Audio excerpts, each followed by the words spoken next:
جیسا کہ ہمارا یہ رمضان شریف کا مہینہ چل رہا ہے، اور اس رمضان میں ان لوگوں کو مبارکباد دوں گا جو روزے رکھ رہے ہیں. میں ان لوگوں کو جو نہیں رکھ رہے ہیں میں ان سے گزارش کروں گا کہ اس مہینے کو نکلنے نہ دیں، اس مہینے کو بھنائیں. یہ اس وقت غفلت کرنے کا وقت نہیں ہے، غفلت سے جاگنے کا وقت ہے. پتہ نہیں اگلا رمضان آپ کو دیکھنا نصیب ہو یا نہ ہو، پتہ نہیں اگلا رمضان آپ کو ملے یا نہ ملے. اللہ کا کرم ہے کہ اللہ نے صحت کے ساتھ تجھے یہ رمضان کا مبارک مہینہ دیا ہے. اس مہینے کو بھنا لے، اس مہینے میں جتنا ہو سکے رب کو راضی کر لے. معلوم ہے روزہ اللہ کو اتنا پسند ہے، یہ اتنی پسندیدہ عبادت ہے، اتنی پسندیدہ عبادت. اللہ فرماتا ہے کہ روزہ صرف میرے لیے ہے، الصوم لی، روزہ میرے لیے. اور اللہ فرماتا روزے کی جزا بھی میں خود ہی ہوں. اللہ اللہ، جزا الگ الگ ہے. آپ نے نماز پڑھی قبول ہوئی تو بدلہ جنت ہے،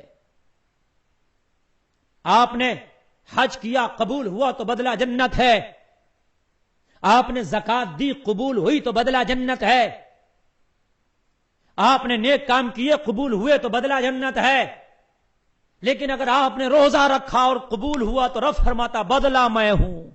ہائے ہائے ہائے، اس سے زیادہ اور آپ کو کیا چاہیے کہ تیرا رب تجھے مل جا رہا ہے.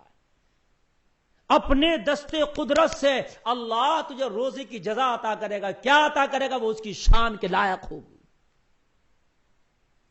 اے لوگوں، کتنا مبارک مہینہ ہے. اب کچھ لوگ اس میں دکھاوے پر آ جاتے ہیں. اس میں بھی اگر کچھ کر بھی رہے نا عبادت تو دکھاوا بہت چلتا ہے. یعنی روزہ تو ہوگا بھی نہیں ان کا، لیکن ٹوپی لگا کر کے وہ اس طریقے سے گھوم رہے ہوں گے. دکھاوا اچھی بات ہے بھئی، روزہ نہیں رکھ رہا تو روزے کی بے حرمتی بھی نہیں کرنا چاہیے. بہت سے لوگ سامنے دکھا کے کھا پی رہے ہیں، یہ حرام پر حرام کر رہے ہیں، یعنی اپنے گناہ پر لوگوں کو گواہ بنا رہے ہیں.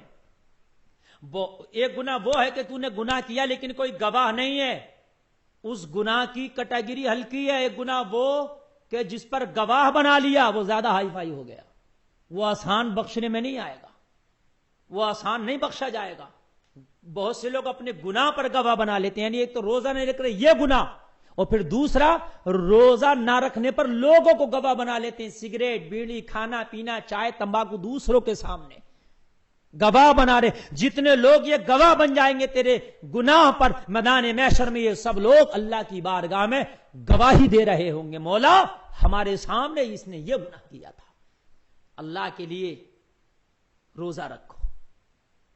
اور کوئی اگر کسی مجبوری کی وجہ سے روزہ نہیں رکھ رہا ہے تو پھر وہ اپنے روزے پہ کسی کو گواہ نہ بنائے، نہ رکھنے پر کسی کو گواہ نہ بنائے. بہت سے لوگوں کا دکھاوا یہ ہے کہ جب روزہ رکھ لیا، شام کا ٹائم ہے تو ان کی افطاریاں ماشاءاللہ بہت اچھی ہوتی ہیں. اگر اللہ نے تجھے دیا تو کوئی بات نہیں، افطاری لمبی کرنا کوئی گناہ نہیں ہے، اچھی بات ہے.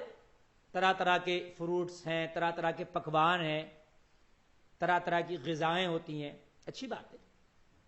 لیکن وہ یہیں تک نہیں کرتے، پھر اس کو کھائیں، اس کو رکھیں گے، دسترخوان سجایا جائے گا، اب لی جائے گی سیلفی، اور سیلفی لینے کے بعد اب پھر وہ فیس بک پر ڈالی جائے گی. ہماری افطاری اتنی ہائی فائی چل رہی ہے، ہماری افطاری میں اتنی طرح کے شربت ہیں، ہماری افطاری میں اتنی طرح کی غذائیں ہیں، اتنے طرح کے فروٹس ہیں.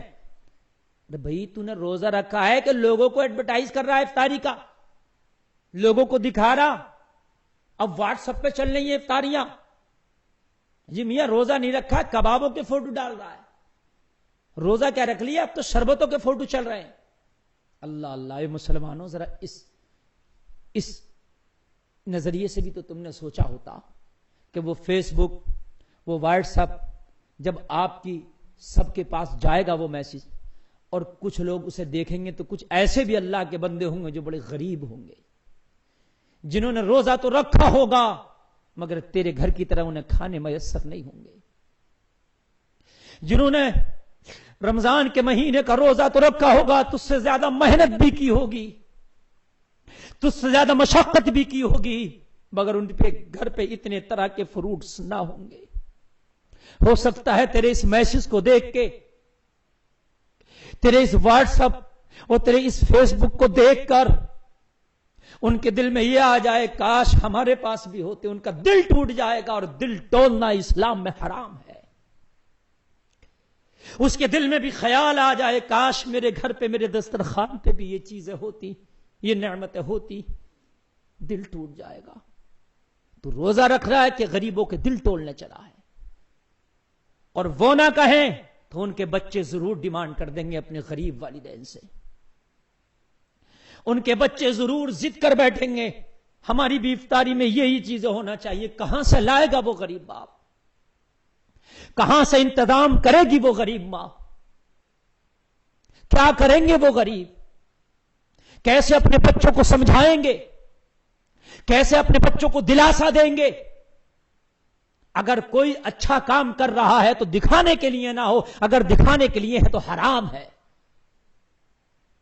آپ نے افطاری میں لمبا کیا کھانا، طرح طرح کی چیزیں بنائی، ناجائز نہیں، لیکن ہاں اگر تو نے واٹس ایپ پر ڈال دیا، یہ صرف دکھانا مقصد ہوتا ہے، فیس بک پر تو نے سیلفی لے کے ڈالی، صرف دکھانا مقصد ہے، یہ حرام ہے، یہ جائز نہیں، یہ حرام ہے، اس لیے کہ تو دکھانا مقصد ہے کہ دیکھو میری افطاری یہ ہے۔ بچیں اس چیز سے، دکھاوا اللہ کو پسند نہیں ہے، دکھاوا اسلام میں نہیں ہے، بچو دکھاوے سے۔ ادعوا ربکم تضرعا وخفیہ، مانگو اپنے رب سے چھپ کر مانگو، تو جانے تیرا رب جانے۔ جب افطار کا وقت قریب آئے نا اور تیری دسترخوان سجی ہو تو اس وقت سیلفی لینے کا وقت نہیں ہوتا میرے پیارے، اس وقت فیس بک پر ڈالنے کا وقت نہیں ہوتا، وہ دعاؤں کی قبولیت کا وقت ہوتا ہے۔ اس وقت میں اگر کچھ کرنا ہے تو اپنے ننھے منھے بچوں کو لے کے اپنے دسترخوان پہ بیٹھ جا، پھر اپنی رب کی بارگاہ میں ہاتھ اٹھا کے دعائیں کر۔ وہ وقت دعاؤں کی قبولیت کا وقت ہے۔ ایک تو روزے کی آخر ہوتی ہے، اس وقت روزہ جو ہے آخر ہونے والا ہوتا ہے اور سورج غروب ہونے والا ہوتا ہے، تیرے سامنے کھانے رکھے ہیں، پھر تو اپنی رب کی بارگاہ میں گڑ گڑا کے دعائیں کرتا ہے، رب کی رحمت کو جوش آتا ہے، کتنا بھوکا ہے، کتنا پیاسا ہے، اس کے سامنے میری کتنی نعمتیں رکھی ہیں لیکن ابھی نعمتوں کو نہیں کھا رہا ہے، صرف میری وجہ سے کتنے شربت رکھے ہیں نہیں پی رہا ہے، صرف میری وجہ سے۔ اگر اب بھی سے کوئی چاہت ہے تو ان کھانوں کی نہیں ہے، اگر چاہت ہے تو میری رضا کی چاہت ہے، پھر تیرا رب تجھ سے کیسے راضی نہ ہوگا، پھر تیرا رب تجھے کیسے نہ بخش دے گا۔ لوگوں اس وقت سیلفیوں میں نہ پڑا کرو، خدا کے لیے میں آپ کی بارگاہ میں التجا کر رہا ہوں، روزے کا جب آخر وقت ہوا کرے تو 5-10 منٹ دسترخوان پہ بیٹھ کے اپنے رب کی حضور ہاتھ اٹھا کے دعا کیا کرو، بلکہ سب گھر کے لوگ اکٹھا ہو جایا کریں، چھوٹے چھوٹے بچوں کو بھی بٹھا لیں وہاں پر، اور اکٹھا ہو کر بیٹھ کر اب دعا کریں۔ اور اگر کوئی دعا کہلوانے والا ہو تو ایک دعا کہے، سب اس کی دعاؤں پر آمین کہیں، یہ زیادہ بہتر ہے۔ کوئی پڑھا لکھا شخص ہے تو دعا کرانے کا انداز ہے تو دعا اس انداز سے کہی جائے کہ وہ سب لوگ آمین کہیں، یہ طریقہ بہتر ہے۔ خدا را اس طریقے سے نمائش نہ کرو۔ اگر ہاں آپ کو کرنا ہے تو آپ کے گھر میں جب افطاری تیار ہونے لگ جائے، کھانے تیار ہونے لگ جائیں، جب آپ کے وہ طرح طرح کے پھل آپ تیار کر لو تو کوئی تیرا پڑوسی ہوگا، اس پڑوسی کو کھلا دے، تھوڑا سا ضرور افطاری کے لیے اپنے پڑوسی کو بھیج دے، اللہ تجھے ثواب میں شامل کر لے گا۔ اپنے کسی غریب بھائی کو بھیجا دے، اور اگر تیرے پڑوس میں کوئی غریب نہیں ہے تو تیری بستی میں تو کوئی غریب ہوگا، اسے بھیجا، اور خاموشی کے ساتھ بھیجا، اس میں بھی دکھاوا نہ کر۔ بہت سے لوگ اس میں بھی دکھاوا کرنے لگتے ہیں۔ بہت سے لوگوں کو مسجد میں افطاری کرانا ہوتی ہے تو اعلان لگ رہے ہوتے ہیں فلاں صاحب کی طرف سے مسجد میں افطاری کا انتظام ہے، سارے لوگ مسجد میں آئیں۔ یہ فلاں صاحب کا نام لینے کی ضرورت نہیں ہے، صرف اتنا اعلان ہو جائے کہ مسجد میں افطاری کا انتظام ہے، سارے لوگ آ جائیں۔ بس اللہ جان لے گا کس صاحب کی طرف سے، اللہ سمجھ لے گا، اللہ کے علم میں سب ہے، اللہ سب جان لے گا۔ اللہ سب جان لے گا. تو صرف نام ہونا چاہیے. سمجھ رہے ہیں آپ؟ اس سے کوئی مطلب نہیں ہے. اور دوسری چیز یہ ہے کہ اگر کسی کو رمضان میں مدد بھی کرنا ہے نا تو اس کا دکھاوا نہ کیا جائے, اس سے بھی رکا جائے, اس سے بھی اپنے آپ کو روکا جائے. اللہ تعالی ہمیں ان سب سے بچنے کی توفیق عطا فرمائے.